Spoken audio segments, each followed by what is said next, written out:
மனிதன் பாதி மீன் நிஜமாகவே கடல் கன்னிகள் இருக்கிறார்களா? வெளிவந்த அறிவியல் ஆதாரங்கள் அதை பற்றி தான் நாம் இன்றைக்கு சுவாரஸ்யமாக பார்க்க போகிறோம். கடல் கன்னிகள் பற்றி நாம் சிறு வயதில் இருந்தே நிறைய கதைகள் கேட்டிருப்போம். கார்ட்டூன்கள்லையும் பார்த்தீங்கன்னா காலிவுட் சினிமாக்கள்லையும் பாதி மனிதன் மற்றதா பாதி மீன் உருவத்தில் அவர்கள் மிக அழகாக நீந்தி செல்வதை நாம் பல முறை பார்த்து ரசிச்சிருப்போம்.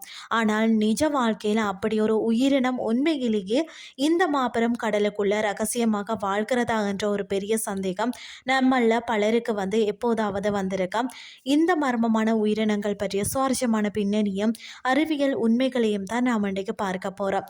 பல 100 ஆண்டுகளுக்கு முன்பு உலகம் முழுவதும் பார்த்தீங்கன்னு சொன்னால் மரக்கப்பல்களில் பயணம் செய்த பல மாலுமிகள் பார்த்தீங்கன்னா தாங்கள் கடல் கன்னிகளை பார்த்ததாக வரலாற்று குறிப்புகளை தெளிவாக எழுதி வைத்துள்ளனர். அமெரிக்காவை கண்டறிந்து வந்த மாபெரும் கடலோடியான கிறிஸ்டோபர் கொலம்பஸ் கூட தனது பயண குறிப்புகளில் கடல் கன்னிகளை கண்டதாக பதிவு செய்துள்ளார். ஆனால் அந்த மாலுமி ஒரு விஷயத்தை குறிப்பாக சொல்லியிருந்தார்.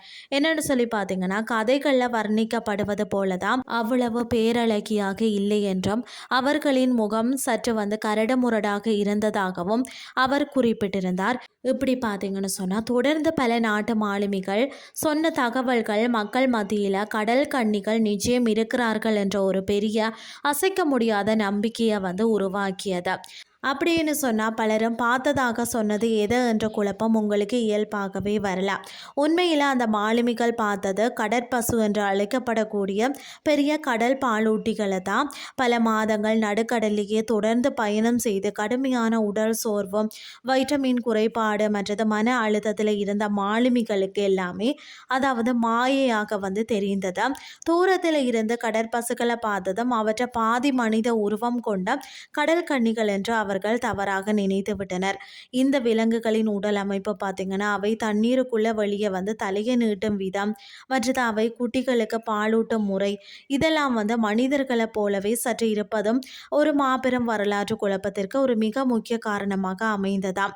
நவீன ஆராய்ச்சிகள் இன்றைய நவீன தொழில்நுட்ப காலகட்டத்தில் நம்மிடம் பல மேம்பட்ட நீர்மூழ்கி கப்பல்களும் அதிநவீன கடலடி கேமராக்களும் பயன்படுத்தப்படுகிறது.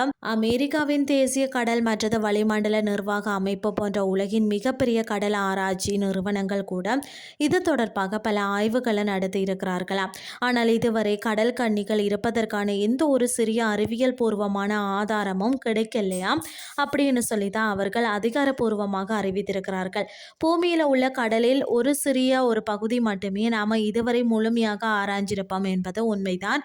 அதற்காக உயிரியல் விதிகளுக்கு முற்றிலும் முரணான ஒரு உயிரினம் அங்கு வாழ்கிறது என்பதை எந்த ஒரு விஞ்ஞானியும் ஏற்றுக்கொள்வது இல்லை.